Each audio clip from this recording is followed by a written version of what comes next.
So hello everyone, welcome to my channel study for you. So guys, आज के इस video में हम लोग देखने वाले हैं जो आपका रेलवे एनटीपीसी का एग्ज़ाम होने वाला है 2025 में।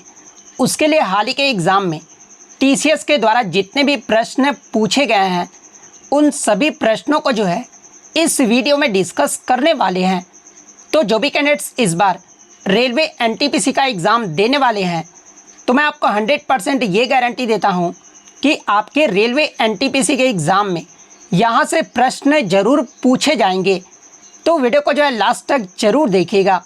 और आपसे रिक्वेस्ट करता हूँ, अभी तक आपने मेरे चैनल को अगर सब्सक्राइब नहीं किया है तो रेलवे एनटीपीसी एग्ज़ाम से रिलेटेड पर्पल की अपडेट के लिए जो है चैनल को सब्सक्राइब ज़रूर कर दीजिएगा। और बगल में ही आपको एक बेल आइकन यानी घंटे का निशान भी दिख रहा होगा, तो आप उसे भी जो है ज़रूर प्रेस कर दीजिएगा। तो चलिए वीडियो को स्टार्ट करते हैं। तो आज का जो आपका पहला क्वेश्चन है कि गोल गुंबद जो है ये कहाँ पर स्थित है। तो देखिए, गोल गुंबद की बात कर ले तो ये जो आपका बीजापुर कर्नाटक में स्थित है। तो बीजापुर कर्नाटक आपका करेक्ट आंसर होगा। इसके अलावा एग्जाम में यहाँ से एक प्रश्न पूछा जाता है कि गोल गुंबद जो है ना ये किसका मकबरा है। तो देखिए, गोल गुंबद की बात कर ले तो ये जो आपके बीजापुर के सुल्तान मोहम्मद आदिल शाह का मकबरा है। तो ये फैक्ट भी आपको ध्यान में रखना है। वीडियो में आगे बढ़े दोस्तों, उससे पहले मैं आपको बता दूं कि जब आप लोग एग्ज़ाम देने जाते हो तो उससे पहले जो है ज़्यादा से ज़्यादा आप लोग को मॉक टेस्ट और पीवाईक्यू जो आप लोग को लगाने का प्रयास कीजिएगा। और मॉक टेस्ट और पीवाईक्यू ये जो सारी चीज़ें हैं ना, मात्र एक प्लेटफॉर्म जो कि आपको टेक्स्ट बुक जो है ये आपको प्रोवाइड करता है। और अभी मैं आपको बता दूं यहाँ पर कि अभी जो है आपका यहाँ पर आपका ऑफ़र चल रहा है एंड ऑफ सीजन सेल के नाम से, जो कि आपका 29 से जो है 31 मार्च तक जो है आपका ये ऑफ़र जो वो चढ़ने वाला है। और इस ऑफ़र में अगर मैं आपको बता दूं कि अगर आप ईयरली का टेक्स्ट बुक पास प्रो अगर आप लोग लेते हैं ना तो आपको जो है मात्र आपको 351 रुपये में जो है ये आपको जो वो मिलने वाला है। और साथ में ही अगर आप मेरा कूपन कोड STY4 अगर यूज़ करते हैं तो आपको जो यहाँ पर 12% का ऑफ भी जो वो देखने को मिल जाएगा। और अगर आपका सिलेक्शन हो जाता है तो आप इनसे अपना पूरा रिफ़ंड भी जो वो ले पाते हैं। इसके अलावा मैं आपको बता दूं कि टेक्स्ट बुक पर जो है आपको भारतवर्ष में जितने भी एग्ज़ाम होते हैं ना, चाहे वो आपके SSC के द्वारा कंडक्ट करवाए जाते हों या फिर आपके रेलवे के द्वारा कंडक्ट करवाए जाते हों या फिर बैंकिंग या स्टेट लेवल का कोई भी एग्ज़ाम होता है ना, तो उन सारे एग्ज़ामों का लगभग आपको यहाँ पर जो है 800 प्लस एग्ज़ामों का और साथ में जो है आपको 80,000 प्लस मॉक टेस्ट के साथ जो है इसके अलावा 17,000 प्लस पीवाईक्यू जो वो आपको देखने को जो वो मिल जाता है। और मैं तो आपको यही बोलूँगा कि किसी भी एग्ज़ाम की अगर आप तैयारी कर रहे हैं ना तो मॉक टेस्ट और पीवाईक्यू जो है आपको लगाना जो वो बहुत ज़्यादा ज़रूरी है। तो अगर आप इसे जो आप अपने एग्ज़ाम की रियल में तैयारी कर रहे हैं तो आप इसे लेना चाहते हैं तो आपको जो लिंक है आपको डिस्क्रिप्शन में दिया गया है, तो जाइए इस ऑफ़र का आप लाभ उठाइए। हम लोग जो है वीडियो में आगे बढ़ लेते हैं। तो नेक्स्ट क्वेश्चन आपका यहाँ पर आया था, क्या नहीं आता है, जहाँ पे ऑप्शन में आपका एक आजीविका दिया गया था। सेकंड ऑप्शन जो है आपका राइट टू जस्टिस यानी निजता का अधिकार जो वो दिया गया था। तीसरा ऑप्शन जो आपका संपत्ति का अधिकार जो वो दिया गया था। चौथा ऑप्शन जो आपका सबके लिए निःशुल्क कानून जो है ये आपका जो वो दिया गया था। ये जो आपके 4 ऑप्शन जो वो दिए गए थे। तो देखिए, अगर अनुच्छेद 21 की बात कर ले तो अनुच्छेद 21 में आपका क्या कहा गया है। तो देखिए, इस अनुच्छेद के तहत जीवन और व्यक्तिगत स्वतंत्रता के संरक्षण से संबंधित है। और ये जो आपका अनुच्छेद है ना, ये प्रत्येक व्यक्ति को जो है विधि द्वारा स्थापित प्रक्रिया के अनुसार जीवन या व्यक्तिगत स्वतंत्रता से वंचित किए जाने की जो है ये आपका गारंटी जो वो प्रदान करता है। तो अगर ऑप्शन के अकॉर्डिंग बात कर ले तो एक ऑप्शन में जो आपका राइट टू जस्टिस जो है वो दिया गया था यानी निजता का अधिकार जो वो दिया गया था। तो देखिए, मैं आपको बता दूं कि वर्ष 2017 में सुप्रीम कोर्ट के 9 जजों के पीठ ने जो है ये सर्वसम्मति से जो ये आपका फैसला सुनाया था कि राइट टू जस्टिस यानी निजता का जो अधिकार है ना, ये आपका संविधान के अनुच्छेद 21 के तहत जो है एक मौलिक अधिकार है। तो ये तो आपका निजता का अधिकार जो ये आपका आंसर नहीं होगा। एक ऑप्शन में आपका जो है संपत्ति का अधिकार जो वो दिया गया था। तो देखिए, मैं आपको बता दूं कि संपत्ति का जो अधिकार है ना, ये वर्तमान में जो है आपका मौलिक अधिकार नहीं है। इसे आपका 44वां जो संविधान संशोधन हुआ था ना, जो कि आपका 1978 में हुआ था, और इस संशोधन के तहत जो है संपत्ति के अधिकार को जो है यह आपका मौलिक अधिकार की सूची से हटा दिया गया था। और वर्तमान में जो संपत्ति का अधिकार है ना, ये आपके अनुच्छेद 301 के तहत जो है इसे कानूनी अधिकार के रूप में जो है यह आपका प्रदान जो वो किया गया है। तो क्वेश्चन में आपसे यही पूछा गया था कि अनुच्छेद 21 में जो है आपका कौन सा मौलिक अधिकार जो वो नहीं आता है, तो ऑप्शन में आपका संपत्ति का अधिकार दिया गया था, इसलिए संपत्ति का अधिकार आपका यहाँ पे करेक्ट आंसर होगा। नेक्स्ट क्वेश्चन आपका रहा था कि दिल्ली विधानसभा ये जो आपका किस अनुच्छेद के अंतर्गत आता है। तो देखिए अगर दिल्ली विधानसभा की बात कर ले तो ये जो आपका अनुच्छेद 239 के डबल ए के तहत जो वो आता है, तो आर्टिकल 239 डबल ए आपका यहाँ पे करेक्ट आंसर होगा। इसके अलावा एग्जाम में यहाँ से एक प्रश्न पूछा जाता है कि किस संविधान संशोधन अधिनियम के जरिए जो है दिल्ली को राष्ट्रीय राजधानी क्षेत्र जो है ये आपका घोषित जो वो किया गया था। तो देखिए मैं आपको बता दूं कि दिल्ली को जो आपका राजधानी है ये कब बनाया गया था, तो 1911 में जो आपका घोषणा किया गया था, और ये जो आपका 1912 में जो है ये आपका दिल्ली जो है ना ये आपका भारत की राजधानी बन गया था। और किस संविधान संशोधन अधिनियम के जरिए, तो ये जो आपका 69th जो संविधान संशोधन अधिनियम हुआ था ना, जो कि आपका 1991 में हुआ था, और इसी अधिनियम के जरिए जो है दिल्ली को राष्ट्रीय राजधानी के रूप में जो ये आपका घोषित किया गया था, और इसी अधिनियम के तहत ही जो है दिल्ली को विशेष जो वो आपका दर्जा भी जो वो प्रदान किया गया था। तो ये फैक्ट भी आपको ध्यान में रखना है। नेक्स्ट क्वेश्चन आपका रहा था कि परागकण जो है ये क्या होता है। तो देखिए पौधे के पराग कोश से परागकणों का स्थानांतरण को ही जो है ये आपका परागकण जो वो कहा जाता है। परागकण की अगर मैं बात कर लूं तो देखिए एक पौधे के नर भाग से पराग का एक पौधे के मादा भाग में स्थानांतरण, जो अक्सर जानवर या हवा द्वारा बाद में निषेचन और बीज के उत्पादन को जो ये आपका सक्षम जो वो बनाता है। तो ये वाला ऑप्शन आपका करेक्ट आंसर होगा। नेक्स्ट क्वेश्चन आपका यहाँ पर आया था कि जो आपके कॉन्डम होते हैं ना गर्भ निरोधक, कौन सा कार्य जो ये आपका करता है। तो ऑप्शन में आपका दिया था कि गोनोरिया से बचाने में जो ये आपका मदद करता है। तो ये वाला ऑप्शन आपका यहाँ पे करेक्ट आंसर होगा। नेक्स्ट क्वेश्चन आपका यहाँ पर था कि एक जो आपका क्वेश्चन है ना ये आपके क्वाड सम्मेलन 2024 से जो है आपका एक प्रश्न जो वो पूछा गया था, और इसमें पूछा गया था कि इनमें से 4 स्टेटमेंट में जो है यानी 4 कथन में जो है क्वाड सम्मेलन के बारे में कौन सा कथन जो आपका सही जो वो दिया गया है। तो देखिए पहला जो ऑप्शन दिया गया था ना कि 2024 में आपका क्वाड शिखर सम्मेलन जो है ये आपका अमेरिका के वेलिंगटन शहर में जो ये आपका आयोजित किया गया था। तो ये तो आपका गलत हो जाएगा, क्योंकि हाल ही में आपका जो 6वां जो क्वाड शिखर सम्मेलन है ना ये आपका 2024 में जो है संयुक्त राज्य अमेरिका के डेलावेयर में जो ये आपका आयोजन जो इसका किया गया था, ना कि आपका वेलिंगटन में किया गया था। तो ये वाला ऑप्शन आपका जो वो गलत हो जाएगा। दूसरा ऑप्शन जो आपका दिया गया था ना कि क्वाड शिखर सम्मेलन 2025 जो है ना यानी जो आपका अगला क्वाड शिखर सम्मेलन होगा या इसका जो मेजबानी है ये भारत के द्वारा जो वो किया जाएगा।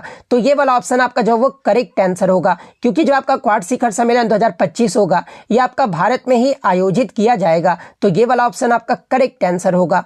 नेक्स्ट क्वेश्चन आपका यहाँ पर आया था कि एकता जो है ये आपका किससे संबंधित है। तो देखिए एकता की बात कर ले तो ये जो आपका भूमि अनुदान की जो है एक प्रणाली थी जो सल्तनत काल में जो है जो आपका ये एकता जो है वो आपका चला था, और एकता भूमि का वह हिस्सा होता है जो सैनिक सेवाओं के बदले में जो ये आपका प्रदान जो वो किया जाता है। वहीं एकतादार एकता का धारक होता था, और एकतादार को जो है ये आपका मुक्ति भी जो वो कहा जाता था। नेक्स्ट क्वेश्चन आपका यहाँ पर था कि राज्यसभा में कितने सदस्यों को जो है ये आपका नॉमिनेट जो है राष्ट्रपति के द्वारा किया जाता है।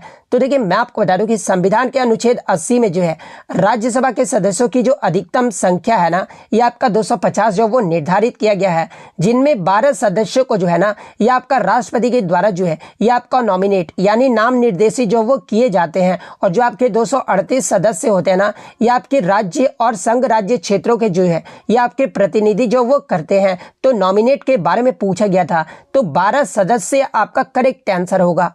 नेक्स्ट आपका यहाँ पर आया था कि कपिल परमार 2024 पैरा ओलंपिक में जो भाग लिए थे ये जो आपके किस खेल से संबंधित है। तो देखिए कपिल परमार की बात कर ले तो ये जो आपके एक भारतीय पैरा जूडो खिलाड़ी है, तो जूडो आपका यहाँ पे करेक्ट आंसर होगा। और इन्होंने जो है 2024 के पैरा ओलंपिक में जो है ये आपके ब्रॉन्ज मेडल यानी कांस्य पदक जो वो जीते थे। तो ये पॉइंट भी आप ध्यान में रखिएगा। नेक्स्ट क्वेश्चन आपका यहाँ पर था कि 5.6 से जो है पीएच मान किसका जो वो कम होता है, यहाँ पे कम जो वो पूछा गया था। तो देखिए 5.6 से जो पीएच मान कम होता है ना वो आपका एसिड रेन का होता है, यानी आपका अम्लीय वर्षा का होता है। तो ऑप्शन में आपका अम्लीय वर्षा जो वो दिया गया था, तो अम्लीय वर्षा आपका करेक्ट आंसर होगा। नेक्स्ट आपका यहाँ पर आता है कि H प्लस आयन जो है ये क्या होता है, जहां पे ऑप्शन में आपका दिया गया था कि 7 से कम होता है, 7 से अधिक होता है या फिर 7 होता है, इस प्रकार के ऑप्शन जो वो आपके दिए गए थे। तो देखिए H प्लस आयन जो होता है ना, ये आपके अम्लीय घोल में जो है ये आपका 7 से कम होता है, तो 7 से कम होता है, ये वाला ऑप्शन आपका करेक्ट आंसर होगा। अम्लीय घोल में हाइड्रोजन आयनों की जो सांद्रता होती है ना, ये आपका ज्यादा होता है। अम्लीय घोल का अगर पीएच मान 7 से कम होता है तो उसे जो आपका एसिड जो है वो कहा जाता है, यानी पीएच मान जिसका 7 से कम होता है उसे जो आपका अम्लीय घोल यानी एसिड जो वो कहा जाता है। और वहीं अगर पीएच का फुल फॉर्म अगर एग्जाम में आपसे पूछा जाए तो देखिए पीएच का जो फुल फॉर्म होता है ना, ये आपका पावर ऑफ हाइड्रोजन होता है, तो ये फैक्ट भी आप ध्यान में रखिएगा। और पीएच स्केल पर 7 से कम का पीएच जो है मैंने आपको बता दी कि इसे जो आपका एसिड कहा जाता है, और 7 से ज्यादा अगर पीएच वैल्यू होता है तो उसे जो आपका बेस यानी क्षारीय जो वो कहा जाता है। और अगर किसी का पीएच वैल्यू 7 होता है ना, तो ये जो आपका क्या कहलाता है, तो ये जो आपका न्यूट्रल कहलाता है। तो ये पॉइंट भी आपको ध्यान में रखना है। नेक्स्ट क्वेश्चन आपका बताता है कि baking powder is a mixture of, यानी बेकिंग पाउडर जो है निम्नलिखित में से ये जो है किसका मिश्रण होता है। तो देखिए बेकिंग पाउडर की बात कर ले तो ये जो आपका सोडियम हाइड्रोजन कार्बोनेट जिसे बेकिंग सोडा भी कहा जाता है, और ये जो आपका टार्टरिक एसिड का जो है ये आपका मिश्रण होता है। तो बेकिंग सोडा और टार्टरिक एसिड आपका करेक्ट आंसर होगा। और देखिए बेकिंग सोडा को ही जो है ये आपका सोडियम हाइड्रोजन कार्बोनेट या फिर सोडियम बाइकार्बोनेट भी जो वो कहा जाता है। इसके अलावा बात कर ले कि बेकिंग सोडा में टार्टरिक एसिड क्यों मिलाया जाता है। तो देखिए बेकिंग सोडा को गर्म करने पर जो आपका सोडियम कार्बोनेट जो आपका उत्पन्न होता है ना, इसी को बेअसर करने के लिए जो है ये आपका टार्टरिक एसिड जो वो मिलाया जाता है, जिससे आपका क्या होता है कि जो आपके जो आपके ये होते हैं ना पके हुए माल, ये जो आपके कड़वा स्वाद जो इनका नहीं आता है, इसलिए जो आपका टार्टरिक एसिड जो है ये आपका मिलाया जाता है। आप यहाँ पे रिएक्शन भी जो वो क्लियरली जो वो देख सकते हैं, यहाँ पर आपका जो है रिएक्शन जो वो दिया गया है। नेक्स्ट क्वेश्चन आपका बताता है कि total chromosomes in human body यानी मानव शरीर में जो है ये आपके कितने गुणसूत्र होते हैं। तो देखिए मनुष्यों में प्रत्येक कोशिका में जो है सामान्य रूप से कुल आपके 46 जो आपके जोड़े होते हैं, 46 क्रोमोसोम्स होते हैं। और वहीं अगर जोड़े की बात कर ले तो इसमें आपके 23 जोड़े जो ये आपके गुणसूत्र होते हैं। तो 46 और 23 दोनों में से जो भी ऑप्शन दिया गया होगा वो आपका यहाँ पे करेक्ट आंसर होगा। और देखिए मैं आपको बता दूं कि इन जोड़ों में से जो आपके 2 जोड़े होते हैं ना, इन्हें क्या कहा जाता है, तो इन्हें जो आपका ऑटोसोम्स जो वो कहा जाता है। और पुरुष और महिलाओं दोनों में जो ये आपके समान जो वो दिखते हैं। वही 23वीं जोड़ी की बात कर ले तो ये जो गुणसूत्र होते हैं ना, पुरुष और महिलाओं के बीच जो है ये आपके भिन्न होते हैं। जैसे कि अगर महिलाओं की बात कर ले तो देखिए मादाओं में जो है एक्स गुणसूत्र की 2 जो आपकी प्रीतियां होती है, जबकि पुरुषों की बात कर ले तो इसमें आपके एक्स और वाई गुणसूत्र होते हैं। तो ये फैक्ट भी आपको ध्यान में रखना है। नेक्स्ट क्वेश्चन आपका बता था कि निम्नलिखित में से कौन सा कथन जो है आपके एड्स के बारे में जो वो आपका गलत जो वो दिया गया है। तो देखिए सबसे पहले एड्स का फुल फॉर्म जान लीजिए कि क्या होता है। तो देखिए एड्स का जो फुल फॉर्म होता है ना, ये आपका एक्वायर्ड इम्यूनो डिफिशियंसी सिंड्रोम होता है। और इसके अगर कथन की बात कर ले तो देखिए एड्स जो होता है ना, ये आपके मानव प्रतिरक्षी अपूर्णता विषाणु यानी HIV संक्रमण के बाद जो है ये आपका होने वाली जानलेवा बीमारी है। और HIV संक्रमण के बाद शरीर की जो प्रतिरोधक क्षमता होता है ना, इसमें जो आपका कमजोरी जो वो देखने को मिलता है। और मैं आपको बता दूं कि एड्स का अभी तक आपका कोई भी इलाज नहीं है। HIV संक्रमण के अगर कुछ कारण की बात कर ले, जैसे कि आपका असुरक्षित यौन संबंध से जो है आपका HIV एड्स हो सकता है, इंजेक्शन साझा करने से भी जो आपका HIV एड्स हो सकता है, गर्भावस्था या फिर प्रसव या फिर स्तनपान के दौरान मां से बच्चों को संक्रमण के दौरान भी जो है आपका HIV एड्स जो वो हो सकता है। तो ये जो आपके HIV एड्स होने के जो है कुछ कारण थे। इसमें आपका जो है पूछा गया था कि कौन सा कथन जो है एड्स के बारे में गलत दिया गया है। तो एक ऑप्शन आपका दिया गया था कि ये जो है आपका मच्छर के काटने से फैलता है। तो ये वाला ऑप्शन जो है ना, ये आपका करेक्ट आंसर होगा, क्योंकि एड्स के बारे में ये वाला कथन जो है आपका यहाँ पर जो वो गलत दिया गया है। नेक्स्ट क्वेश्चन आपका यहाँ पर आया था कि magnetic fields line do not appear in, यानी चुंबकीय क्षेत्र रेखाएं जो है ये कहां पर नहीं आती है। तो देखिए मैं आपको बता दूं मैग्नेटिक फील्ड लाइंस के बारे में। तो देखिए ये जो आपके चुंबकीय क्षेत्र रेखाएं होते हैं ना, ये आपके काल्पनिक रेखाएं होती हैं जो कि चुंबक के चारों ओर चलती है। और ऑप्शन में आपका दिया गया था वुड पाउडर यानी लकड़ी के चूर्ण में जो है ये आपके चुंबकीय क्षेत्र रेखाएं जो है ना, ये आपका नहीं आती है। तो लकड़ी के चूर्ण आपका यहाँ पे करेक्ट आंसर होगा। नेक्स्ट क्वेश्चन आपका बता था कि the direction of magnetic dipole movement is from, यानी चुंबकीय द्विध्रुवीय क्षण की जो दिशा है ना, ये क्या होती है? तो देखिए मैं आपको बता दूं कि चुंबक के दक्षिणी ध्रुव से उत्तरी ध्रुव की ओर जो है इसका डायरेक्शन होता है। तो दक्षिणी ध्रुव से उत्तरी ध्रुव आपका यहाँ पे करेक्ट आंसर होगा। इसके अलावा अगर आपके जो है चुंबकीय द्विध्रुवी क्षण की बात कर ले, तो देखिए चुंबकीय द्विध्रुवीय क्षण जो है इसे जो आपका चुंबकीय आघूर्ण भी जो वो कहा जाता है। और ये जो आपका किस प्रकार का राशि है? तो ये जो आपका एक सदिश राशि है। नेक्स्ट आपका यहाँ पर क्वेश्चन आया था कि how many 176 ohm resistors in parallel are required to carry 5 ampere on a 220 volt line, यानी 176 ओम प्रतिरोध के कितने प्रतिरोधकों को पाठ्यक्रम में संयोजित करें कि 220 वोल्ट के विद्युत स्रोत से जो है संयोजन से 5 एम्पियर विद्युत धारा जो है ये आपका प्रवाहित हो। तो देखिए सबसे पहले हम लोग यहाँ पर जो है इस न्यूमेरिकल में सबसे पहले हम लोग रेजिस्टेंस निकालेंगे। तो रेजिस्टेंस का जो फॉर्मूला होता है ये आपका क्या होता है? तो मैंने आपको बताया था कि R = V/I होता है, क्योंकि यहाँ पर आपका V भी दिया गया है। ऐसे तो आपका V = IR होता है, लेकिन R आप इस तरह से भी निकाल सकते थे। R = क्या होगा? तो आपका जो है V/I हो जाएगा। तो देखिए इस अकॉर्डिंग अगर बात कर ले तो आपका V जो वो दिया गया, कितना दिया गया? तो ये आपका 220 वोल्ट जो यहाँ पर दिया गया है। और I यानी अगर करंट की बात कर ले तो ये जो आपका 5 एम्पियर जो वो दिया गया है। तो देखिए जब आप इसको सॉल्व करोगे 5 से 220 काटोगे तो ये हमारा 44 ओम जो वो आपका निकल कर आ जाएगा। यानी जो हमारा रेजिस्टेंस निकल कर आ रहा है वो हमारा 44 ओम जो वो आपका निकल कर आ रहा है। अब देखिए हम लोग N प्रतिरोधक के पारिक्रम को संयोजित करने का एक फॉर्मूला आपका होता है 1/Rp = N/R होता है। तो यह हमारा अभी हमने रेजिस्टेंस यहाँ पर निकाला कितना है? तो 1/44 आ जाएगा। और N/R आपका कितना दिया गया है? तो यहाँ पर 176 आप यहाँ पे देख सकते हैं ओम जो आपका रजिस्टर जो वो दिया गया है। तो यहाँ पर वैल्यू पुट कर लेंगे। उसके बाद जब आप सॉल्व करोगे ना तो हमारा ये काट के जो है हमारा 4 जो वो निकल कर आ जाएगा। यानी कितने प्रतिरोधकों की आवश्यकता होगी? तो इसमें आपका 4 प्रतिरोधकों की जो वो आवश्यकता होगी। तो 4 आपका यहाँ पे करेक्ट आंसर होगा। नेक्स्ट क्वेश्चन आपका यहाँ रहा था कि what will be the resistance of a wire if its length is halved, यानी किसी तार की लंबाई को आधा करने पर उसका प्रतिरोध जो है ये क्या होगा? तो देखिए मैं आपको पहले भी बताया था कि जो आपका प्रतिरोध है ना ये किस पे डिपेंड करता है। तो R = आपका क्या होता है? तो ρL/A होता है। तो देखिए R जो आपका किस पे डिपेंड करता है? तो ये आपका रो और L यानी लेंथ पे भी डिपेंड करता है। और A यानी एरिया ऑफ क्रॉस सेक्शन पे भी जो ये आपका डिपेंड करता है। यानी R जो होता है ये किसका डायरेक्टली प्रोपोर्शनल होता है? तो ये आपका लेंथ का जो वो डायरेक्टली प्रोपोर्शनल होता है। तो देखिए जब किसी तार की लंबाई को आधा कर देंगे तो उसका जो प्रतिरोध होगा वो भी क्या होगा? तो वो भी आपका आधा ही हो जाएगा, क्योंकि मैंने अभी आपको बताया कि R जो डायरेक्टली प्रोपोर्शनल होता है ये किसका होता है? तो ये आपका लेंथ का होता है। इसलिए आधा आपका यहाँ पे करेक्ट आंसर होगा।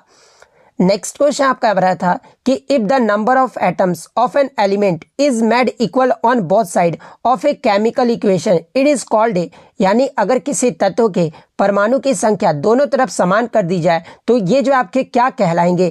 तो देखिए अगर किसी तत्व के परमाणु की संख्या दोनों तरफ समान कर दी जाए ना तो इसे जो आपका बैलेंस्ड केमिकल इक्वेशन यानी संतुलित रासायनिक समीकरण जो वो कहा जाता है।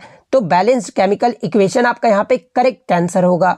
नेक्स्ट क्वेश्चन आपका बता था कि the reaction in which ions are exchange between reactants is called a, यानी अभिक्रिया जिसमें अभिकारकों के बीच आयनों का आदान प्रदान होता है इसे जो है क्या कहा जाता है? तो देखिए वैसे अभिक्रिया जिसमें अभिकारकों के बीच आयनों का आदान प्रदान होता है उसे जो आपका डबल डिस्प्लेसमेंट रिएक्शन यानी द्विविस्थापन अभिक्रिया जो वो कहा जाता है। तो द्विविस्थापन अभिक्रिया आपका करेक्ट आंसर होगा।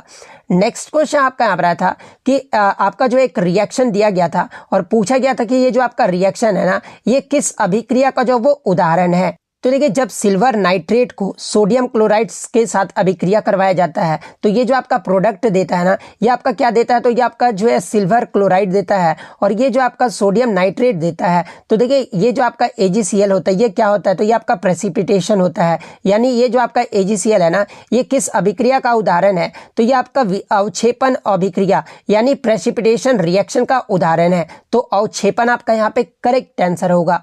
नेक्स्ट क्वेश्चन आपका बता था कि which of the following is the most reactive metal, यानी निम्नलिखित में से कौन जो है सबसे अधिक अभिक्रियाशील धातु है। तो देखिए अगर रिएक्टिव मेटल की बात कर ले तो देखिए सबसे ज्यादा जो मोस्ट रिएक्टिव जो आपके धातु होते हैं ना, यानी मेटल होते हैं, सबसे अधिक तो आपका पोटेशियम होता है, उसके बाद आपका सोडियम होता है, उसके बाद आपका कैल्शियम होता है, उसके बाद आपका मैग्नीशियम होता है, उसके बाद आपका एल्यूमिनियम होता है, उसके बाद आपका कार्बन होता है, उसके बाद आपका जिंक होता है, उसके बाद आपका आयरन होता है, उसके बाद आपका टीन होता है, उसके बाद आपका लेड होता है, उसके बाद हाइड्रोजन होता है, उसके बाद कॉपर, उसके बाद सिल्वर, उसके बाद गोल्ड, और सबसे कम जो लीस्ट रिएक्टिव जो आपका एलिमेंट होता है ना, ये आपका प्लेटिनम होता है। तो ऑप्शन में जो आपका मैग्नीशियम जो वो दिया गया था, तो मैग्नीशियम आपका यहाँ पे करेक्ट आंसर होगा। और देखिए ये रिएक्टिव सीरीज जो आप जरूर देख लीजिएगा, क्योंकि आपसे यहाँ से हर शिफ्ट में जो है एक प्रश्न जो वो पूछा जा रहा है। नेक्स्ट क्वेश्चन आपका बता था कि if an object is placed at the centre of curvature of A concave mirror its image is, यानी अगर कोई वस्तु अवतल दर्पण के वक्रता केंद्र पर रखी जाए तो उसका जो प्रतिबिंब होगा ना, ये भी आपका जो वो वक्रता केंद्र पर ही बनेगा। लेकिन ये जो आपका प्रतिबिंब है ना, ये कैसा बनेगा ये पूछा गया था। तो देखिए अगर कोई वस्तु को अवतल दर्पण के वक्रता केंद्र पर रखा जाता है तो देखिए उसका जो प्रतिबिंब बनेगा ना, वो आपका सेंटर ऑफ कर्वेचर पर ही बनेगा, लेकिन उसका जो प्रतिबिंब होगा ना, ये आपका रियल होगा, इसके अलावा इन्वर्टेड होगा, इसके अलावा same size as the object होगा, यानी वास्तविक होगा, उल्टा होगा और वस्तु के आकार के बराबर होगा। तो ये वाला ऑप्शन आपका यहाँ पे करेक्ट आंसर होगा। नेक्स्ट क्वेश्चन आपका बता था कि the speed of light in water is approximately, यानी जल में प्रकाश की गति जो है ये कितनी होती है। तो देखिए मैंने आपको बार बार चिल्ला कर भी बताया था कि जल में प्रकाश की जो गति होती है ना, ये आपका 2.25 इंटू 10⁸ मीटर पर सेकेंड होता है। तो 2.25 इंटू 10⁸ मीटर पर सेकेंड आपका करेक्ट आंसर होगा। तो ये तो हो गया आपका जल में प्रकाश की गति। वही अगर आपसे वैक्यूम यानी निर्वात में प्रकाश की गति अगर आपसे पूछ ले तो देखिए वैक्यूम में जो प्रकाश की गति होता है ना, ये आपका 3 इंटू 10⁸ मीटर पर सेकेंड होता है। तो ये फैक्ट भी आपको ध्यान में रखना है। नेक्स्ट क्वेश्चन आपका बता था कि अवतल दर्पण में बनने वाले प्रतिबिंब की जो प्रकृति होती है ना, ये आपका किस प्रकार का होता है।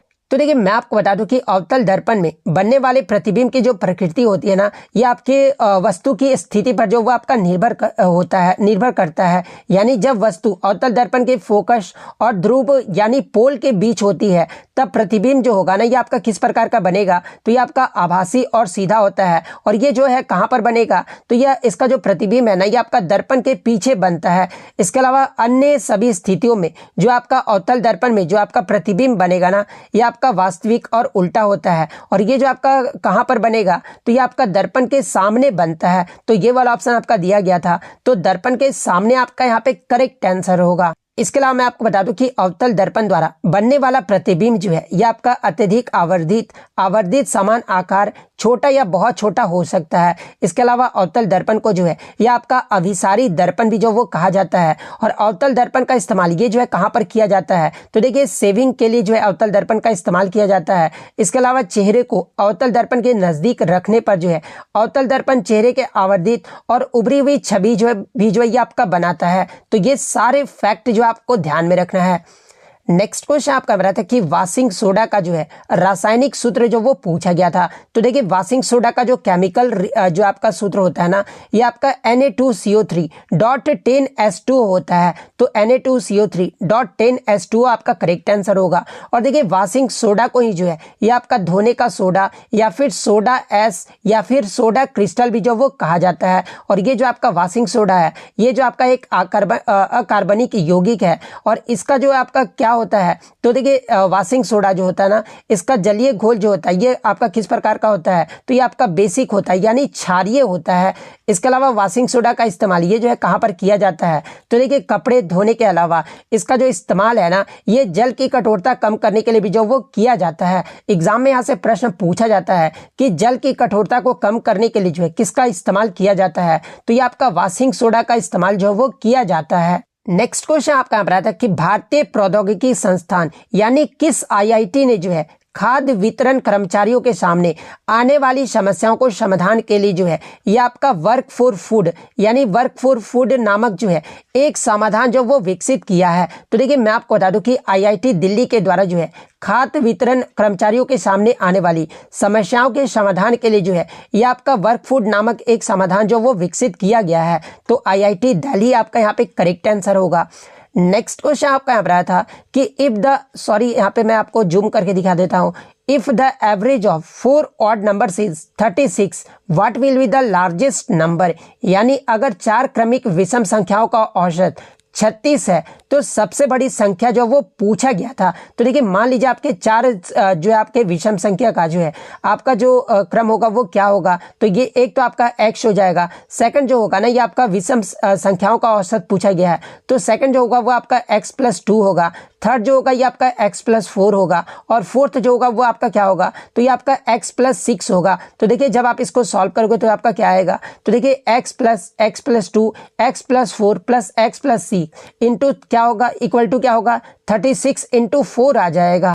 तो इधर हमारा क्या आ जाएगा, तो इधर x को आप जोड़ लो एक समान कर लो तो 4x और ये हमारा 2 प्लस जब आप इसको सॉल्व करोगे तो कितना आएगा, तो ये हमारा 6 4 10 और 2 कितना होगा तो 12 आ जाएगा। 4x + 12 इक्वल टू 36 इंटू 4 कितना होता है, तो ये हमारा 144 होता है। इसके बाद हम लोग 4x इक्वल टू 144 अगर 12 को उधर ले जाएंगे तो यहाँ माइनस में चल जाएगा तो 144 - 12 ये कितना हो जाएगा, तो 4x इक्वल टू 132 आ जाएगा। उसके बाद हम लोग क्या करेंगे तो x इक्वल टू 132 बाई जब इधर जाएगा आपका 4 तो क्या होगा, तो ये आपका डिवाइड में आ जाएगा। तो देखिए x इक्वल टू हमारा क्या निकल कर आ जाएगा, तो 132 में जब आप x को 4 को डिवाइड करोगे तो ये हमारा 33 जो वो निकल कर आ जाएगा। तो ये तो हमारा x का वैल्यू जो वो निकल कर आ गया। लेकिन यहाँ पर जो आपसे क्या पूछा जा रहा है क्वेश्चन में, तो सबसे बड़ी संख्या जो वो पूछी जा रही है। तो सबसे बड़ी संख्या निकालने के लिए हम लोग क्या करेंगे, तो x+6 जो वो कर देंगे। तो x का वैल्यू मैंने अभी आपके सामने निकाला कितना है, तो 33 है। तो यहाँ पर हम लोग वैल्यू पुट कर देंगे तो देखिए 33 + 6 कितना होता है, तो ये हमारा 39 आता है। तो 39 जो है ये आपका सबसे बड़े संख्या होगी तो 39 आपका करेक्ट आंसर होगा। वहीं अगर आपसे सबसे छोटी संख्या पूछ लेता इस क्वेश्चन में तो फिर आपका 33 जो वो करेक्ट आंसर होता, लेकिन यहाँ पर आपका सबसे बड़ी संख्या पूछा गया था इसलिए 39 जो आपका यहाँ पे करेक्ट आंसर होगा। नेक्स्ट आपका क्वेश्चन आया था कि what is the average of the natural numbers from 1 to 95 यानी 1 से 95 तक प्राकृतिक संख्याओं का जो औसत है ना वो क्या होगा। तो देखिए मैं आपको बता दूं कि किसी भी प्राकृतिक संख्याओं का एवरेज जो वो कैसे निकाला जाता है, तो आपने एपी सीरीज में पढ़ा होगा कि एवरेज निकालने का जो फॉर्मूला होता है ना वो क्या होता है, तो SN = n/2 2a + n-1 × d। ये जो आपका एवरेज नंबर्स निकालने का जो है ये आपका फॉर्मूला होता है। तो इसी फॉर्मूले पे पुट जो हम लोग वैल्यू को कर देंगे, हमारा n यहाँ पे कितना दिया गया है, तो n हमारा जो है वो 95 दिया गया है और ये हमारा 2 आ जाएगा। उसके बाद हम लोग का क्या है, तो 2a हमारा कितना दिया गया है, तो a जो हमारा 1 दिया गया है तो 2 × 1 हो जाएगा प्लस 95 - 1 × 1 आ जाएगा। तो देखिए जब आप इसको सॉल्व करोगे ना तो हमारा क्या निकल कर आ जाएगा, तो एवरेज जो आपका निकल कर आएगा वो आपका 48 निकल कर आएगा। तो 48 आपका यहाँ पे करेक्ट आंसर होगा। एक क्वेश्चन जो आपका टाइम एंड वर्क से आया था कि अगर 35 पुरुष किसी काम को जो है 48 दिनों में पूरा करते हैं तो 21 लोग जो है उसी काम को कितने दिन में जो वो खत्म कर देंगे। तो देखिए इसका भी जो आपका फॉर्मूला पता होता है टाइम एंड वर्क का, तो क्या होता है, तो m1 × d1 = m2 × d2 हो जाएगा। तो m1 हमारा कितना दिया गया है, यानी पहले पुरुष की संख्या कितनी दी गई है, तो ये आपका 35 पुरुष जो वो दिया गया है और डेज जो ये आपका कितना दिया गया है, तो देखिए डेज की बात कर ले तो ये डेज जो है ना आपका 15 दिन जो है वो दिया गया है। उसके बाद हमारा m2 यहाँ पर कितना दिया, तो 21 लोग दिया गया तो 21 हो जाएगा और d2 ही तो हमें निकालना है कि काम को कितने दिनों में खत्म कर देंगे। तो इस प्रकार से हम लोग सॉल्व कर लेंगे। तो d2 जो हमारा निकल कर आएगा ना वो हमारा 25 निकल कर आ जाएगा, यानी सामान्य कार्य को करने के लिए 21 पुरुषों द्वारा जो है जो आपका समय जो लगेगा ना वो 25 दिन लगेगा। तो 25 दिन आपका यहाँ पे करेक्ट आंसर होगा। नेक्स्ट क्वेश्चन आपका यहाँ पर आया था कि H+ आयन जो है ज्यादा, इस प्रकार से ऑप्शन दिया गया था। तो देखिए PHH जो होता है ना H+ आयन का वो आपका आपका 7 से जो वो कम होता है, तो pH लेस देन 7, ये वाला ऑप्शन आपका करेक्ट आंसर होगा। नेक्स्ट क्वेश्चन आपका बता था कि किस pH का जो वैल्यू है ना ये 5.6 से कम होता है। तो देखिए एसिड रेन यानी अम्लीय वर्षा का जो pH वैल्यू है ना ये आपका 5.6 से कम होता है, तो अम्लीय वर्षा आपका यहाँ पे करेक्ट आंसर होगा। एक क्वेश्चन आपका स्टेटमेंट वाइज आया था कि जल का अपवर्तनांक यानी रिफ्रैक्टिव इंडेक्स से जो आपका प्रश्न पूछा गया था। तो देखिए जल का जो अपवर्तनांक होता है ना ये आपका कितना होता है, तो 1.33 होता है। तो ऑप्शन में आपका दिया गया था ना कि जल का जो अपवर्तनांक होता है ये आपका ऑलवेज ग्रेटर देन 1 होता है। तो अभी मैंने आपको बताया कि जल का जो रिफ्रैक्टिव इंडेक्स होता है ये आपका 1.33 होता है, यानी आपका ग्रेटर देन 1 होता है। तो ये वाला ऑप्शन आपका यहाँ पे करेक्ट आंसर होगा। नेक्स्ट क्वेश्चन आपका बता था कि मौलिक अधिकारों का वर्णन ये जो है कहां से कहां तक किया गया है। तो देखिए मौलिक अधिकारों का जो वर्णन है ना ये आपके भाग 3 और अनुच्छेद 12 से 35 तक जो वो किया गया है, और संविधान के भाग 3 को ही जो है ये आपका भारत का मैग्ना कार्टा जो वो कहा जाता है। तो अनुच्छेद 12 से 35 आपका करेक्ट आंसर होगा। नेक्स्ट क्वेश्चन आपका यहाँ रहा था कि सुप्रीम कोर्ट जो है ये आपका किस अनुच्छेद से संबंधित है। तो देखिए सुप्रीम कोर्ट से संबंधित जो आपका अनुच्छेद है ना ये आपका अनुच्छेद 124 से लेकर जो 142 तक है, जिसमें अगर अनुच्छेद 124 की बात कर ले तो देखिए सर्वोच्च न्यायालय की स्थापना और गठन के बारे में जो है आपका अनुच्छेद 124 में जो ये जानकारी जो आपका दिया गया है। वहीं अगर अनुच्छेद 129 की बात कर ले तो देखिए सर्वोच्च न्यायालय के अभिलेख न्यायालय घोषित किया गया, ये जो आपका किस अनुच्छेद में कहा गया, तो ये आपका अनुच्छेद 129 में कहा गया है। इसके अलावा अनुच्छेद 132 का क्लोज 1, इसके अलावा 133 का क्लोज 1 और 134 जो अनुच्छेद है ना ये सर्वोच्च न्यायालय के जो है अपीलीय क्षेत्राधिकार से जुड़ी जानकारी जो वो प्रदान करती है। अनुच्छेद 142 की बात कर ले तो ये जो आपके सर्वोच्च न्यायालय के न्यायाधीश की जो है अवमान्य के लिए दंडित करने का अधिकार जो वो प्रदान करता है। तो ऑप्शन में आपका शायद अनुच्छेद 124 दिया गया था, तो अनुच्छेद 124 आपका करेक्ट आंसर होगा।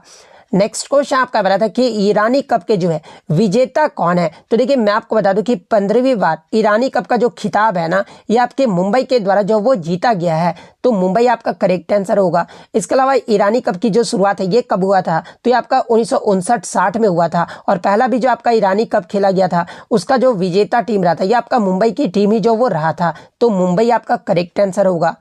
नेक्स्ट क्वेश्चन आपका रहा था कि अंतर्राष्ट्रीय व्यापारिक संगठन ये जो है कहां पर हुआ था 2024 का। तो देखिए अगर अंतर्राष्ट्रीय व्यापारिक संगठन की बात कर ले 2024 का, तो ये जो आपका 13वां जो विश्व व्यापार संगठन है ना ये जो आपका 26 फरवरी से 2 मार्च 2024 तक जो है ये आपका संयुक्त अरब अमीरात के जो है अबू धाबी में जो ये आपका आयोजित किया गया था। तो अबू धाबी आपका यहाँ पे करेक्ट आंसर होगा। नेक्स्ट आपका यहाँ पर आता है कि तापी नदी जो है ये कौन से राष्ट्रीय जलमार्ग से गुजरती है। तो देखिए तापी नदी की बात कर ले तो ये जो आपका राष्ट्रीय जलमार्ग 100 से जो ये आपका गुजरता है। इसके अलावा बात कर ले तापी नदी का उद्गम कहाँ से होता है। तो देखिए ये जो आपका नदी है ना ये मध्य प्रदेश के बैतूल जिले के जो है मुल्ताई से जो ये आपका निकलता है, और अरब सागर में गिरने से पहले जो है ये आपका पश्चिम की ओर बहता है। यहाँ से एक प्रश्न आपका ये भी बनता है कि तापी नदी जो है ये किस में गिरता है, तो ये आपका अरब सागर में जो वो गिरता है। और तापी नदी जो है ये आपका किन किन राज्यों से होकर बहता है, तो ये जो आपका महाराष्ट्र, गुजरात और मध्य प्रदेश राज्यों से होकर बहता है। तो ये फैक्ट भी आपको ध्यान में रखना है। नेक्स्ट क्वेश्चन आपका यहाँ पर आया था कि विक्रम साराभाई स्पेस सेंटर में जो है कौन सा डिवाइस जो वो लॉन्च किया गया था। तो देखिए इसके ऑप्शन बच्चों द्वारा मुझे नहीं मिल पाए थे, अगर आपको इसके ऑप्शन पता है तो आप कमेंट करके जो वो जरूर बता दीजिएगा। एक क्वेश्चन आपका कॉपर टी का जो है पूछा गया था कि इनमें से कौन सा जो है कॉपर टी में जो कार्य है ना वो करता है। तो एक क्वेश्चन ऑप्शन में आपका दिया गया था कि कॉपर टी जो है ना act as a physical barrier, यानी आपका जो है कॉपर टी जो है ये आपका फिजिकल बैरियर के रूप में जो ये आपका कार्य करता है। तो देखिए ये तो आपका आंसर जो वो गलत हो जाएगा, क्योंकि कॉपर टी जो है ना ये आपका फिजिकल बैरियर में जो है ये आपका कार्य नहीं करता है। जो आपका कॉपर टी होता है ना इसका जो इस्तेमाल है ये आपका गर्भ निरोध के लिए जो वो किया जाता है, और कॉपर टी को जो है ये आपका इंट्रायूट्राइन कॉन्ट्रासेप्टिव डिवाइस भी जो वो कहा जाता है। और ये जो आपका एक छोटा सा प्लास्टिक का उपकरण होता है जिसे डॉक्टर गर्भाशय में डालते हैं, और कॉपर टी गर्भ निरोधक का जो है एक असरदार और सुरक्षित तरीका भी है। तो ऑप्शन में आपका एक गर्भ निरोधक दिया गया था, तो गर्भ निरोध आपका यहाँ पे करेक्ट आंसर होगा। नेक्स्ट क्वेश्चन आपका यहाँ पर आया था कि लेंस की फोकल लंबाई का जो है फॉर्मूला पूछा गया था। तो देखिए लेंस के फोकल लंबाई का जो फॉर्मूला होता है ना वो आपका 1/f = 1/v - 1/u होता है। तो ये वाला फॉर्मूला आपका करेक्ट आंसर होगा। और जब मिरर का आपसे पूछ ले तो सिंपल सा आपको यहाँ पर प्लस जो वो कर देना होगा। नेक्स्ट क्वेश्चन आपका बता था कि नमी की उपस्थिति में धातु का परिवर्तन ये जो है क्या कहलाता है। तो देखिए नमी की उपस्थिति में धातु का जो परिवर्तन है ना इसे जो आपका संक्षारण जो वो कहा जाता है। तो संक्षारण आपका करेक्ट आंसर होगा। नेक्स्ट आपका यहाँ पर आता है कि घर में प्रयुक्त विद्युत को जो है कौन से यूनिट से जो ये आपका मेजर किया जाता है। तो देखिए घरों में इस्तेमाल होने वाली बिजली को जो है ये आपका किलोवाट घंटे से जो ये आपका मापा जाता है। तो किलोवाट आवर आपका करेक्ट आंसर होगा। इसके अलावा मैं आपको बता दूं कि बिजली की जो है ये आपका शक्ति को वाट में भी जो वो मापा जाता है। और ये जो आपका वाट होता है ना ये किसका मात्रक होता है। तो ये आपका विद्युत शक्ति का जो वो मात्रक होता है। और विद्युत धारा की इकाई अगर पूछा जाए तो ये आपका एम्पियर होता है। तो ये पॉइंट भी आपको ध्यान में रखना है। तो किलोवाट आवर आपका करेक्ट आंसर होगा। नेक्स्ट क्वेश्चन आपका बताया था कि सजातीय श्रेणी की जो है आपको विशेषता से जो है प्रश्न पूछा गया था। यानी कौन सा जो है आपका होमोजीनियस कैटेगरी की जो है वो कैरेक्टरिस्टिक्स है। तो देखिए अगर होमोजीनियस के कैरेक्टरिस्टिक्स की बात कर ले तो ये जो आपका कार्बनिक यौगिक का जो है एक वर्ग होता है जिसमें सभी सदस्यों में जो है एक ही क्रियात्मक समूह होता है। और सजातीय श्रेणी के सभी सदस्यों का जो है एक सामान्य सूत्र से भी जो आपका दर्शाया जाता है। जैसे कि आपका एल्केन का जो श्रेणी का सामान्य सूत्र होता है यह आपका CnH2n+2 होता है। तो इसी में से आपका कोई एक ऑप्शन दिया गया था। तो ये वाला आपका यहाँ पे करेक्ट आंसर होगा। इसके अलावा मैं आपको बता दूं कि सजातीय श्रेणी के सभी सदस्यों के जो रासायनिक गुण होते हैं ना ये आपके लगभग एक जैसे ही जो वो होते हैं। नेक्स्ट आपका जो है विरंजक चूर्ण का जो है वो रिएक्शन से प्रश्न आया था। तो देखिए विरंजक चूर्ण को पानी की क्रिया से जो है आपका कौन सा गैस निकलता है। तो देखिए ये जो आपका विरंजक चूर्ण हो गया और जब आप इसे पानी से जो आप रिएक्ट कराओगे ना तो हमारा जो आपका जो गैस निकलेगा ना वो क्लोरीन गैस निकलता है। तो गैस अगर पूछा गया था तो क्लोरीन गैस आपका करेक्ट आंसर होगा। वहीं अगर कुछ बच्चों के द्वारा अस्पष्ट रूप से थर्ड शिफ्ट के क्वेश्चन मिले थे जैसे कि हीट एनर्जी पर जो आपका एक क्वेश्चन जो वो पूछा गया था। दूसरा जो आपका सीरीज रेजिस्टेंस पर जो एक प्रश्न जो आपसे पूछा गया था। एक प्रश्न आपका था कि हुमायूं का युद्ध 1532 में जो है ये आपका किसके साथ हुआ था। तो देखिए मैं आपको बता दूं कि हुमायूं ने जो है वर्ष 1532 में जो है ये आपके किसके लिए जो वो लड़े थे। तो ये जो आपके चुनार के किले पर हमला किए थे और शेरशाह सूरी को जो वो हराए थे। तो ऑप्शन में जो आपका चुनार का किला या फिर शेरशाह सूरी दिया गया होगा। तो इन दोनों में से जो भी आपका दिया गया होगा मैंने आपको बता दिया है। वहीं आपका सेकंड आपका कुछ फोर्थ क्वेश्चन जो है ये आपका कॉपर टी प्रेगनेंसी के बारे में पूछा गया था। तो ये भी मैंने आपको बता दिया कि गर्भ निरोधक के लिए जो है आपका लाभदायक होता है। तो ये वाला ऑप्शन आपका करेक्ट आंसर होगा। उत्तल दर्पण का फोकस जो है ये कहाँ होता है ये प्रश्न आपसे पूछा गया था। अवतल दर्पण पर प्रतिबिंब जो ये कहाँ बनेगा यदि वस्तु C पर रखी है। तो इस प्रकार से भी आपका प्रश्न पूछा गया था। इसके अलावा अवतल दर्पण की फोकस दूरी किसके बराबर होती है। गुलाब का परागकण यदि सूरजमुखी में घुस जाए तो निषेचन क्यों नहीं होगा। ऐसा कुछ प्रश्न आपसे पूछा गया था। इसके अलावा इनमें से कौन सा परागकण नहीं है। ऑप्शन में आपके दिए गए थे वायु परागकण, जल परागकण, इसके अलावा स्वपरागकण और जल परागकण। अब इसलिए इसका आंसर मैं नहीं बता रहा हूँ कि देख सकते हैं दो ऑप्शन जो है बच्चे के द्वारा जो वो सेम मिले थे। लेकिन ये प्रश्न भी जो आपसे पूछा गया था। एसिड रेन का जो आपसे pH वैल्यू जो वो पूछा गया था। तो देखिए मैंने आपको पहले भी बताया था कि अम्लीय वर्षा का जो pH मान होता है ना ये आपका 4.0 होता है। वहीं अगर सामान्य वर्षा का pH वैल्यू पूछ ले तो देखिए नॉर्मल जो आपका रेन का जो pH वैल्यू होता है ना ये आपका 5.6 होता है। तो 4.0 आपका यहाँ पे करेक्ट आंसर होगा। आयरन पर जंग किसके कारण लगती है ये प्रश्न आपसे पूछा गया था। तो देखिए लोहे पर जंग लगने का जो कारण है ना वो आपका लोहे ऑक्सीजन और पानी के बीच रासायनिक प्रतिक्रिया के कारण जो है ये आपका लोहे पर जो वो जंग लग जाता है। तो ये वाला ऑप्शन आपका करेक्ट आंसर होगा। घरों में बिजली किस यूनिट में यूज होती है मैंने आपको बता दिया किलोवाट आवर आपका करेक्ट आंसर होगा। मैथ जो आपका कैलकुलेटिव और रीजनिंग जो आपका ईजी जो वो पूछा गया था। नेक्स्ट क्वेश्चन आपका यहाँ पर आया था has recently been made the brand ambassador of MotoGP in India। यानी यूरो स्पोर्ट्स इंडिया ने जो है हाल ही में MotoGP इंडिया का जो ब्रांड एम्बेसडर है ना ये किसे नियुक्त किया है। तो देखिए हाल ही में MotoGP इंडिया का जो ब्रांड एम्बेसडर है ना ये शिखर धवन को जो वो नियुक्त किया गया है। तो शिखर धवन आपका यहाँ पे करेक्ट आंसर होगा। नेक्स्ट क्वेश्चन आपका बता था कि the 46th session of the UNESCO world heritage committee was held in. यानी यूनेस्को के 46वें विश्व धरोहर समिति सत्र की जो मेजबानी है ना ये किसके द्वारा जो वो किया गया था। तो देखिए मैं आपको बता दूं कि यूनेस्को के 40वें विश्व धरोहर समिति सत्र की जो मेजबानी है ना, ये भारत की राजधानी नई दिल्ली में जो है इसका आयोजन जो वो किया गया था। और कब किया गया था? तो ये आपका 21 से 31 जुलाई 2024 तक जो है इसका आयोजन जो वो किया गया था। तो नई दिल्ली आपका यहाँ पे करेक्ट आंसर होगा। इसके अलावा आगे के शिफ्ट में अगर आपसे पूछा जाए कि यूनेस्को की 40वें विश्व धरोहर समिति का सत्र का जो उद्घाटन है ना, ये किसके द्वारा जो वो किया गया था? तो ये प्रधानमंत्री नरेंद्र मोदी के द्वारा जो वो किया गया था। और भारत में जो है अब तक एक बार ही जो है आपके यूनेस्को के वार्षिक विश्व धरोहर समिति सत्र की जो मेजबानी है वो किया गया है। और एक बार जो वो कब किया गया था? तो ये आपका 2024 में जो है केवल एक बार जो इसकी मेजबानी जो वो किया गया है। इसके अलावा विश्व धरोहर समिति के 46वें सत्र में जो है किस भारतीय स्थल को यूनेस्को के विश्व धरोहर सूची में जो है शामिल करने का प्रस्ताव जो वो रखा गया था? तो देखिए ये जो आपका मोईदम है ना, जो कि आपका भारत के आहोम राजवंश के टीला दफनाने की प्रणाली को जो है ये आपका विश्व धरोहर सूची में शामिल करने का प्रस्ताव जो वो रखा गया है। तो ये पॉइंट भी आप ध्यान में रखिएगा। भारत में कितने स्थल को जो है यूनेस्को के विश्व धरोहर सूची में जो वो शामिल किया गया है? तो देखिए 2024 तक अगर मैं बात कर लूं तो देखिए 2024 तक जो है आपके 42वें स्थल को जो है ये आपका यूनेस्को के विश्व धरोहर सूची में जो ये आपका शामिल किया गया है। और 42वां स्थल कौन सा है? तो देखिए 42वां जो स्थल है ना, ये कर्नाटक का होयशाला मंदिर है। तो ये सारे फैक्ट जो आपको ध्यान में रखना है।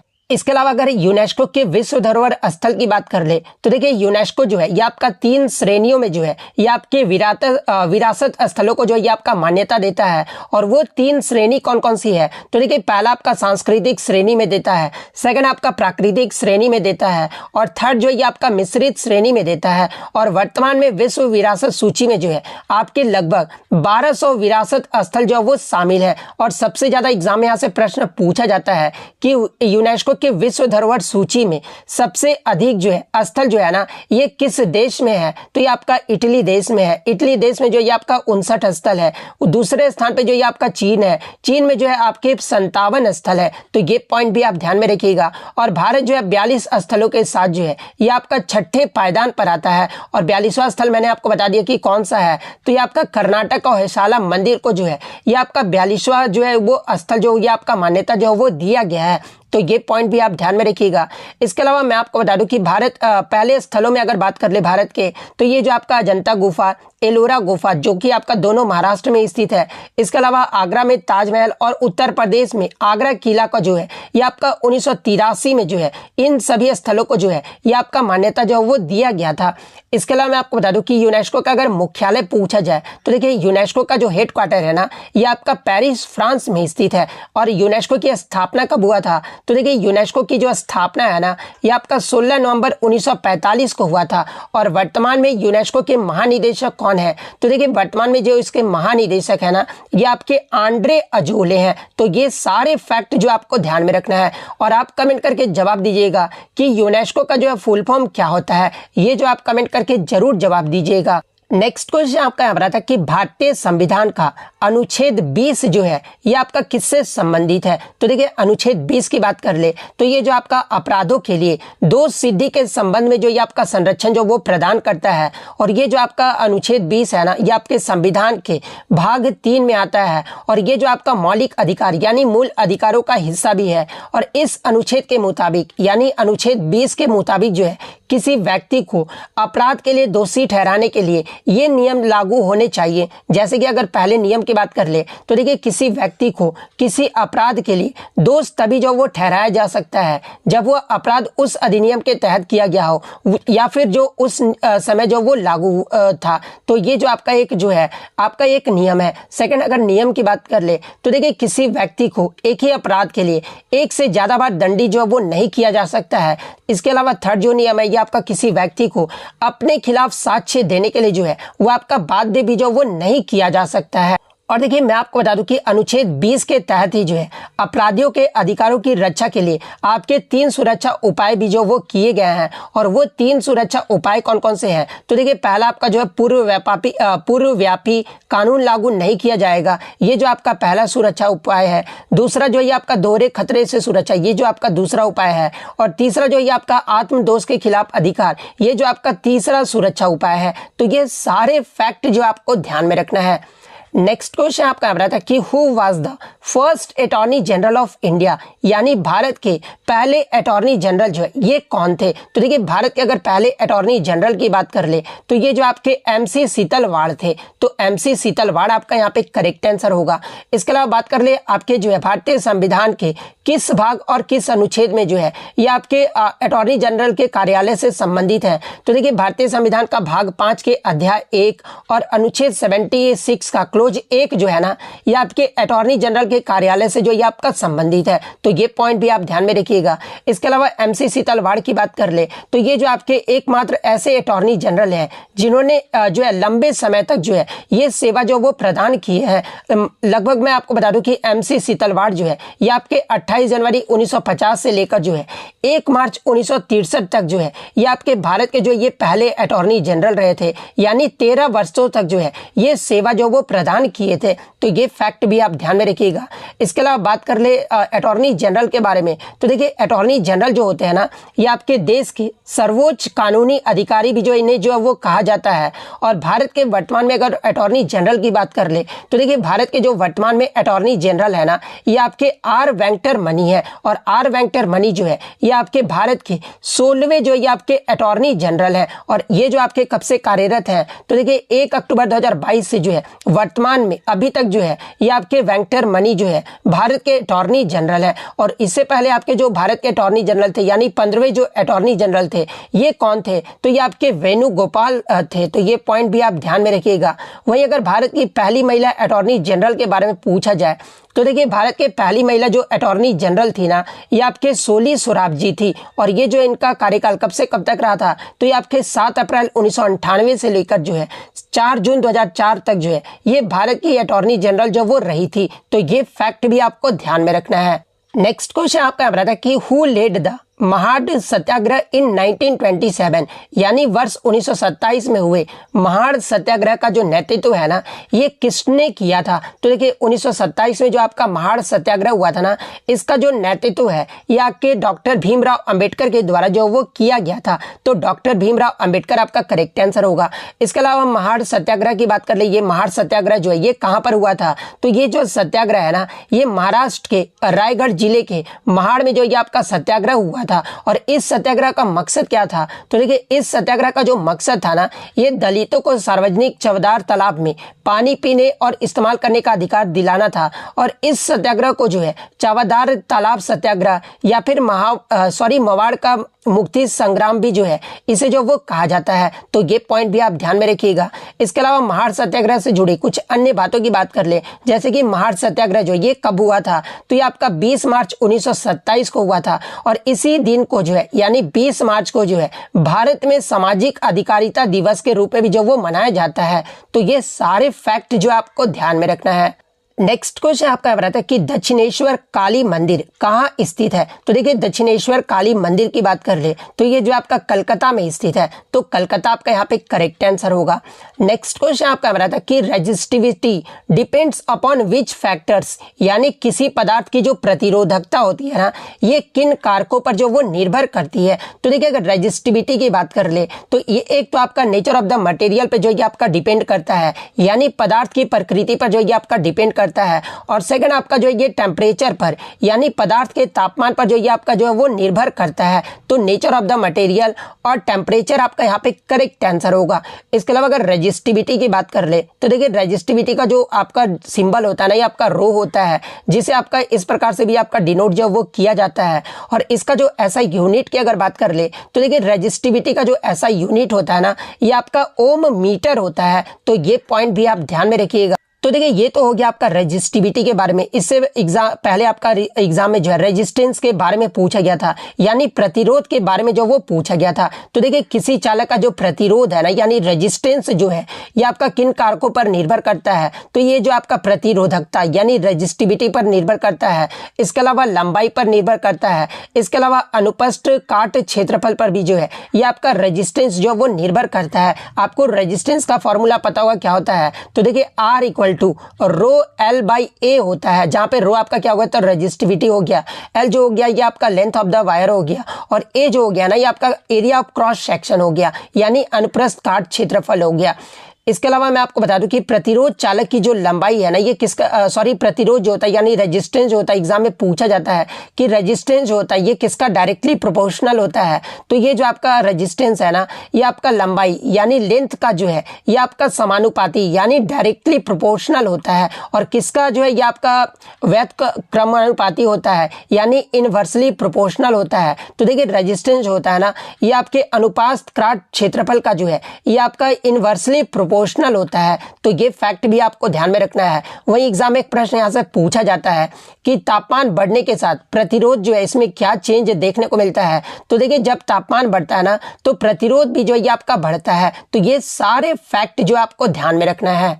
नेक्स्ट आपका यहाँ बताया था कि राष्ट्रपति बनने के लिए जो है क्या क्या जरूरी होना चाहिए। तो देखिए राष्ट्रपति बनने के लिए जो है सबसे पहले तो आपको भारत का नागरिक होना आवश्यक है। इसके अलावा राष्ट्रपति बनने के लिए जो है 35 वर्ष से जो है कम नहीं होना चाहिए। अगर आप 35 वर्ष से अधिक है तो आप भारत के राष्ट्रपति जो वो बन सकते हैं। इसके अलावा लोकसभा के सदस्य के रूप में चुने जाने के योग्य हो तभी आप भारत के राष्ट्रपति बन सकते हैं।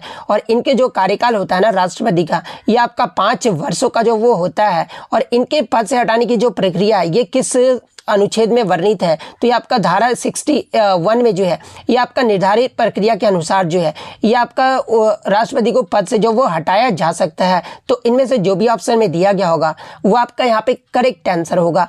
नेक्स्ट क्वेश्चन आपका यहाँ पर आया था, what is the structure of A solenoid, यानी एक परिनालिका की जो संरचना है ना ये क्या होती है। तो देखिए सोलेनॉइड की बात कर ले तो एक प्रकार का एक आपका विद्युत चुंबक है जो तार के एक कुंडल द्वारा जो ये आपका निर्मित होता है, और जिसकी जो लंबाई है ना उसके व्यास से काफी अधिक होता है, जो कि आपका एक नियंत्रित चुंबकीय क्षेत्र जो वो आपका उत्पन्न करता है। और ये जो आपका सोलेनॉइड होता है ना is a helical coil of a wire composed of A numerous loops, यानी सोलेनॉइड जो होता है एक तार का कुंडल है जो कि अनेक लूपों से जो ये आपका बना हुआ होता है।